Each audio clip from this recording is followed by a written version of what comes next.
Hi friends, welcome to ID kitchen. இது என்ன வீடியோன்னு பார்த்தீங்க அப்படின்னா, ஒரு குட்டி விலாக் தான்.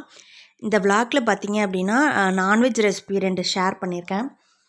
அதை வீடியோ நடுவில் பார்க்கலாம்.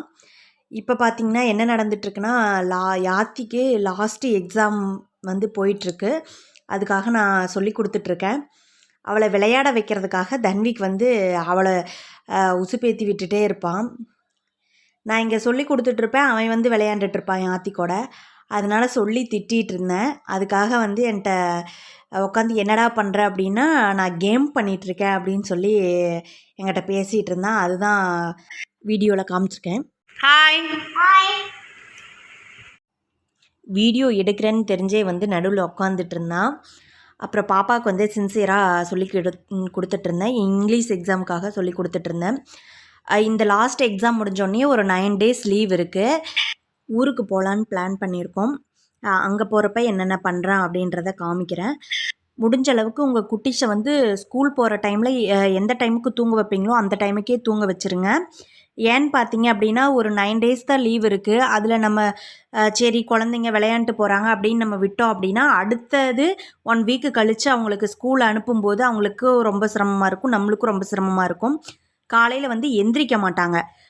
அதை வந்து ரொட்டீனுக்கு கொண்டு வர்றதுக்கு இன்னொரு 1 வீக் ஆகும். முடிஞ்ச அளவுக்கு இதை ஃபாலோ பண்ணி பாருங்கள். இப்போ வந்து ரெசிபி வீடியோ பார்த்துடலாம். ஆட்டுக்கால் பாயா செய்ய போகிறோம். அதுக்கு ஒரு கை அளவு வந்து ஒரு கை முழு அளவு வந்து சின்ன வெங்காயம் எடுத்துக்கலாம். ஒரே ஒரு பெரிய வெங்காயம் கட் பண்ணி போட்டிருக்கேன். இதை எண்ணெய் ஊற்றி நல்லா வதக்கிக்கலாம். வதக்கிக்கிட்டு ஒரு பெரிய துண்டு இஞ்சி, ஒரு 6-7 பல் பூண்டு வந்து சின்ன சின்னதாக கட் பண்ணி வச்சுருக்கேன். அதையும் சேர்த்து நல்லா வதக்கிக்கலாம். ஒரு கொத்து கருவேப்பிலை சேர்த்துக்கலாம். ஒரே ஒரு பெரிய தக்காளி ஒன்று சேர்த்துக்கலாம். சேர்த்து நல்லா வதங்கினதுக்கப்புறம் வீட்டில் அரைச்ச கறி மசால் தூள் வந்து 2 ஸ்பூனும், கடையில் வாங்கின மட்டன் மசாலா வந்து 1 ஸ்பூனும் சேர்த்துக்கிறேன். இது வந்து இந்த காரம் எங்களுக்கு போதுமான அளவாக இருக்கும். உங்களுக்கு காரத்துக்கு தகுந்த மாதிரி நீங்கள் சேர்த்துக்கோங்க. கூடவே வந்து கசகசா, சோம்பு நீங்கள் தாளிக்கிறதுல சேர்த்துக்கிட்டாலும் சரி, இதில் சேர்த்து வதக்கி விட்டு அரைச்சிக்கிட்டாலும் சரி, ஒரு கிளறிட்டு அடுப்பை ஆஃப் பண்ணி அரைச்சி எடுத்துக்கலாம். இது பார்த்திங்க அப்படின்னா தாளிக்கிறதுக்காக ஒரே ஒரு பெரிய வெங்காயம், ஒரு கொத்து கருவேப்பிலை, 2 பச்சை மிளகாய், ஒரு தக்காளி ஒன்று கட் பண்ணி வச்சுருக்கேன். ஆட்டுக்காலை வந்து நான் ஒரு 10-15 விசில் விட்டு எடுத்து வச்சுருக்கேன். இங்கே இருக்க ஆட்டுக்கால்லாம் வந்து கொஞ்சம் முத்துனதாக இருக்கும். அதுவும் இல்லாமல் சதையெல்லாம் வந்து கொஞ்சம் சதை உள்ளதாக இருக்கும். அதனால் நான் வந்து ஒரு 15 விசில் விட்டு எடுத்து வச்சுருக்கேன். இது வந்து 3/4 பாகம் வெந்துருச்சு. இப்போ வந்து தாளித்து விட்டுறலாம். பட்டை, சோம்பு, கிராம்பு, லவங்கம் இதெல்லாம் போட்டு தாளித்து விட்டுட்டு எடுத்து வச்சுருக்க வெங்காயம், தக்காளி 2ஐயும் போட்டு நல்லா தாளித்து விட்டுறலாம். குக்கர்லேயே செஞ்சு விட்டுறலாம். நீங்கள் குண்டால செய்கிறதுனாலும் ஒன்றும் ப்ராப்ளம் இல்லை.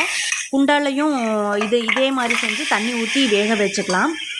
இப்போ வெங்காயம், தக்காளி நல்லா வதங்கினதும் வேக வச்ச காலை வந்து போட்டு உப்பு போட்டு கிளறி விட்டுறலாம். கிளறி விட்டுட்டு அரைச்சி வச்ச விழுதை வந்து ஊற்றிக்கலாம். கால் வேக வச்ச தண்ணியை வந்து கீழே எடுத்து ஊற்றாமல் இது கூட சேர்த்து ஜாரில் இருக்கிறத அலசி விட்டு ஊற்றிக்கலாம். எந்த அளவுக்கு திக்னஸ் தேவையோ அந்த அளவுக்கு நம்ம தண்ணி ஊற்றி ஒரு 2 விசில் விட்டு எடுத்தால் போதும். அந்த அளவுக்கு தான் இருந்தது. இந்த ஸ்டேஜில் உப்பு காரம் பார்த்து போட்டுக்கலாம். நான் உப்பு கொஞ்சம் பத்தலைன்னு போட்டுட்டு கொஞ்சமாக காரம் தேவைப்பட்டதுன்னு போட்டுட்டு 2 விசில் விட்டு எடுத்துக்கிறேன்.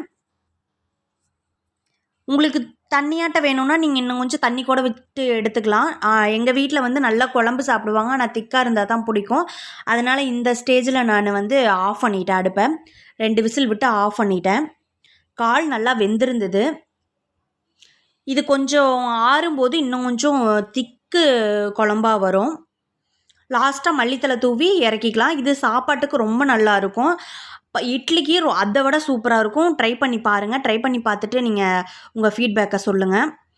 நெக்ஸ்ட்டு பார்த்திங்க அப்படின்னா ஆட்டு ரத்த பொரியல் பண்ணிடலாம். அதுக்கு ஒரு மீடியம் சைஸு வெங்காயம் 2 கட் பண்ணி வச்சுருக்கேன். பச்சை மிளகா, கருவேப்பிலை தழை எல்லாம் எடுத்து வச்சுருக்கேன். கடுகு லைட்டாக போட்டு பொரிஞ்சதும் வெங்காயம் போட்டு தாளித்து விட்டுறலாம். தாளிச்சிட்டு ஒரு ஆட்டு ரத்தம் வந்து கொஞ்சம் நிறையா இருந்தது. நான் வந்து இந்த அளவு குவான்டிட்டியில் நான் செஞ்சதே இல்லை, ஃபஸ்ட் டைம் அப்படின்றதுனால எனக்கே கொஞ்சம் தடுமாற்றமாக தான் நான் செஞ்சுருந்தேன். கொஞ்சமாக இருக்கிற பட்சத்தில் இந்த அளவு நீங்கள் செஞ்சீங்க அப்படின்னா கரெக்டாக இருக்கும். ரத்தத்தை நல்லா கையில் கரைச்சி விட்டுட்டு வெங்காயம் வதங்கினதும் எடுத்து ஊற்றி கிளறி விட்டுக்கலாம். ரத்தம் வந்து நல்லா அடுப்பில் வேக வேக கொஞ்சம் கலர் நல்லா ப்ரௌன் கலராக நல்லா சேஞ்ச் ஆகும். இப்போது இந்த டைமில் உப்பு சேர்த்து கிளறி விட்டுக்கலாம். உப்பு வந்து பார்த்து போட்டுக்கோங்க. கொஞ்சம் ரத்தத்துக்கு உப்பு அதிகமாக போனாலும் கச்சலாம் போயிடும். லாஸ்ட்டாக மெயின் இன்க்ரீடியன்ஸாக தேங்காய் துருவி சேர்த்துக்கலாம். இந்த ரத்த பொரியலுக்கு தேங்காய் அவ்வளோ அருமையாக இருக்கும். லாஸ்ட்டாக பெப்பர் தூள் போடுங்க. நான் மறந்துட்டேன், நீங்கள் போட்டுக்கோங்க. அடுப்பை ஆஃப் பண்ணிவிட்டு இறக்கிட்டு ஒரு சர்விங் பவுலில் சர்வ் பண்ணிக்கலாம். செஞ்சு பார்த்துட்டு இதுவும் உங்களோட ஃபீட்பேக்கை சொல்லுங்கள். அப்புறம் ஒரு நாள் எடுத்திருந்த வீடியோ தான் இது. நைட்டு டின்னர் ரெசிபிக்கு வந்து மினி இட்லியும் பாசிப்பருப்பு டிஃபன் சாம்பாரும் தான் வச்சுருந்தேன். அதுதான் நாங்கள் சாப்பிட்டோம் அன்றைக்கி நைட்டு. நம்ம இந்த வீடியோவோட எண்டுக்கு வந்துட்டோம். இந்த இயருக்கான லாஸ்ட்டு வீடியோ அப்படின்னு நினைக்கிறேன் நான். இந்த இயரில் இதுதான் லாஸ்ட்டு வீடியோவாக இருந்தது அப்படின்னா happy Christmas and advance happy new year. இந்த டிஃபன் சாம்பார் வந்து நெக்ஸ்ட்டு வீடியோவில் வரும், விலாகில் வரும், செக் பண்ண மறந்துடாதீங்க. அப்படியே நாங்கள் இந்த டின்னர் ரெசிபியை என்ஜாய் பண்ணி சாப்பிட்டு நாங்கள் தூங்குவோம். உங்கள் குட்டீஸை அதிகம் செல்லு பார்க்க விடாமல் நீங்கள் ஏதாவது ஒரு ஒர்க்கில் எங்கேஜாகவே வச்சுக்கோங்க. ஏன்னா அவங்க ஏதாவது ஒரு வேலையில் எங்கேஜாக இருந்தாங்க அப்படின்னா அவங்களுக்கு செல்லு பார்க்க தோணாது. முடிஞ்சளவு இந்த டிப்பையும் ஃபாலோ பண்ணி பாருங்கள். பாப்பா லாஸ்ட் டே எக்ஸாம் முடிச்சுட்டு லாஸ்ட் டே ஸ்கூலும் முடிச்சுட்டு என்ஜாயாக வந்துட்டா. இந்த வீடியோ பிடிச்சிருந்தது அப்படின்னா லைக் பண்ணி சப்ஸ்கிரைப் பண்ணி சப்போர்ட் பண்ணுங்கள். அடுத்து வர விலாகை மறந்துடாமல் செக் பண்ணி பாருங்கள். தேங்க்யூ ஃபார் வாட்சிங். Take care. டாட்டா. பாய் பாய்.